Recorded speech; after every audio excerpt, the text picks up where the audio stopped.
Hi, my name is Matthew Moody and I'm the host of Proper TV and I'd like to welcome you to this week's edition.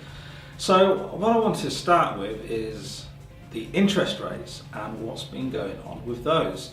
So a lot of you will have read and seen that the Bank of England has reduced the interest rates by 0.25%, leaving them at an all-time historic low and essentially seen an unprecedented move really into the realms of nearly potentially going down to 0%.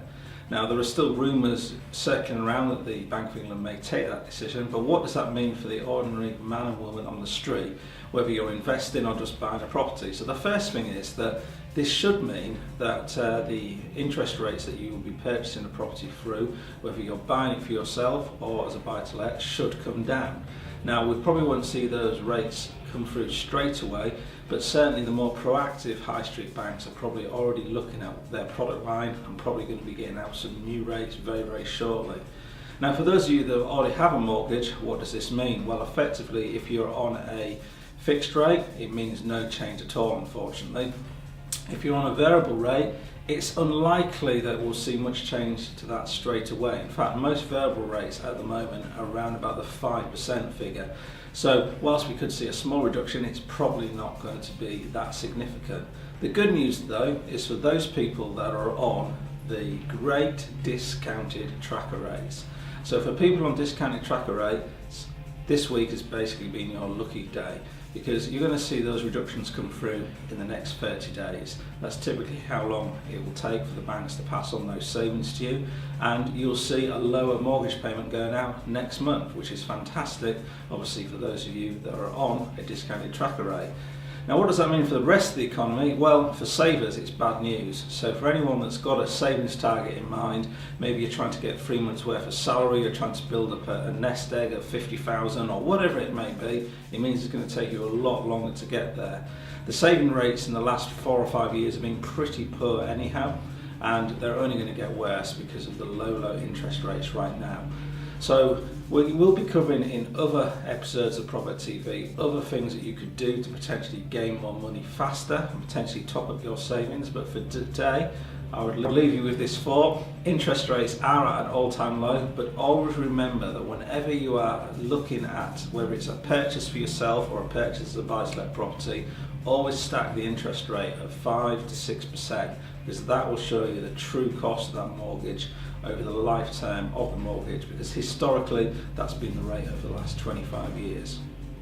So the next topic I want to come on to is something that is beginning to somewhat annoy me, and this is around the fines that are being handed out to landlords. Now don't get me wrong, I'm all in favour of finding rogue landlords, and there are far too many rogue landlords out there. But what really gets me is the councils have all of these powers and all of these authorities that they can effectively do in terms of taking over properties, yet they're still taking far too long to get on top of these rogue landlords.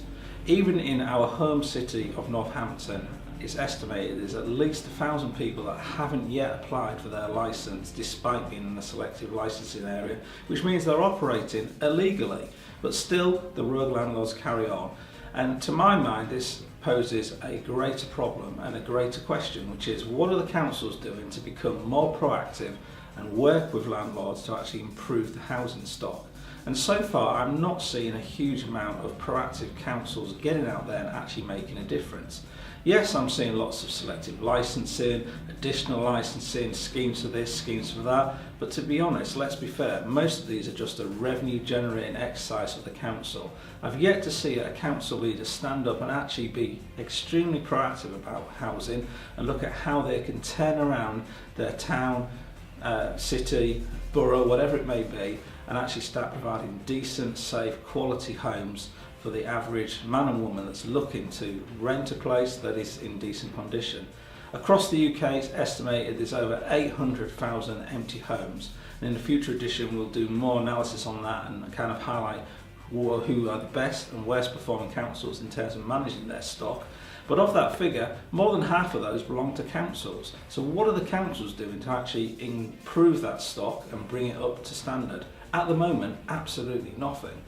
So Landlord fines, yes, they do need to happen, and yes, rogue landlords do need to be made an example of, but at the same time, what I'd really like to see is a really proactive council come out of the woodwork and actually say, look, this is how we're going to work with landlords and reward the good landlords, because we're not seeing very much of that at the moment. Now, another topic I just wanted to highlight as well is the media. And clearly we're doing a TV show and we're trying to illustrate what is going on in the market, and we potentially are slightly biased in what we do. However, what I'm seeing at the moment is lots of media reporting inaccurately on events that have happened. I'll take a case in point. So just this last week I heard reports in the media about a 10-bedroom HMO that had been refused planning permission, and the reason for the refusal was lack of outside amenity space. Now, let's circle back and look at that in terms of a media article. Now, was the media article correct? It was. However, what it didn't tell you is the backstory to that whole planning issue. And there was lots of people jumping on this article and saying, well, you know, the landlord or the investor should have applied for planning earlier, or they should have worked with the planners, etc., etc. However, what the media article didn't say is that prior to that planning being refused, there was also planning refused for a 12-bedroom apartment and a 10-bedroom apartment on the same site. That site has been derelict for nearly 7 years now, so it's generating very little income to the council. It's an eyesore to the local area, and in terms of what that particular council are doing, which incidentally is Sefton Council if you're interested, to actually proactively work with landlords and investors to bring buildings back from disuse into actually being used for something, very little at all. So be aware of what you read or see in the media. Always question what's behind that article or what's behind the headline, and do your own research to find out, is that actually the case? So we are going to get back to reporting on companies and figures and what's going on in the industry next week, because there's a lot of stuff happening and I do want to cover it. But for now I want to leave you with this thought. So social media, are you using it in your property business? Now, I speak to a lot of property investors, and to be frank, very few of them are using social media effectively or at all. And the challenge with social media is you've really got to choose your battles carefully. So you be aware of Facebook, there's Twitter, there's LinkedIn, there's Google+, there's a whole bunch of different routes to market in which you can get your message out there to the client or person that you are targeting.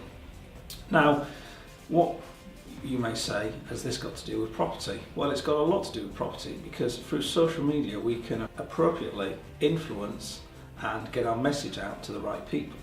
And we're holding an event in October, the 15th to the 16th, which is going to be in London, and it's the first one of its kind. We're working with some great people from the US, and we're bringing them over to help teach people who are in business and in real estate how to use social media effectively to really brand yourself and start to create for yourself an image and an online presence. So the Social Entrepreneur Summit is going to be held in London, as I said. We'll put a little link on in terms of how you can get hold of tickets, which will be at an early bird price right now. And certainly if you are someone that's actively looking to build your brand wherever you may be, whether you're running a small shop in Llandudno or you're running a property investment empire up in Manchester, do get involved, do get hold of us and grab an early bird ticket before they run out. So that's all for this week's edition of Proper TV. As I said, next week we'll be back with more news and commentary on what's going on with companies in the sector, and also some reports that have just come out regarding certain ways in which the sector can improve. And I look forward to speaking to you next week. Thanks a lot for listening, and I'll see you soon. Bye bye.